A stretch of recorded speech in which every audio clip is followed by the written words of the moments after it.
राज्यामध्ये सध्या ग्रामपंचायत निवडणुकांचं वारं जोरदार वाहत आहे आणि जसं हे वारं व्हायला लागलं तसं गावखेड्यातला तरुण, सुशिक्षित तरुण ग्रामसभेच्या अंतर्गत, ग्रामसभेच्या माध्यमातून, ग्रामसभा हे गावातल्या विकासाचं सगळ्यात मोठं व्यासपीठ आहे. त्या व्यासपीठावरून आपण गावातल्या सरपंचांना प्रश्न विचारू शकतो की बाबा, गेल्या 5 वर्षामध्ये गावामध्ये कुठला निधी आलेला निधी कुठं खर्च केला, गावामध्ये कुठं कामं चालू आहेत का, गावाच्या विकासासाठी कुठला आराखडा तुम्ही तयार केला आहे का, गावामध्ये रस्त्याची कामं झालीत का, नाल्याची कामं झालीत का, गावामध्ये घरकुलाच्या कुठल्या योजना आल्यात का, त्या योजनेला किती निधी आला, तो निधी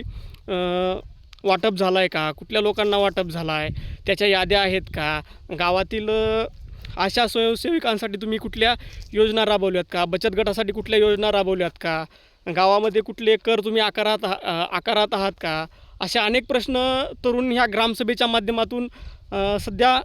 सरपंचांना विचारत आहेत. आणि हे प्रश्न बघून मला असं वाटतं आहे की बाबा येणाऱ्या निवडणुकांमध्ये 1000 आणि 500 रुपयासाठी आणि त्या अर्ध्या चपटी बाटलीसाठी कोण मतदान करणार नाही. कारण गावखेड्यातला तरुण जागृत झाला आहे, सुशिक्षित आहे आणि गावातल्या लोकांनी पण विचार करून मतदान करावं, जेणेकरून गावचा विकास होईल, गावातल्या लोकांचा विकास होईल.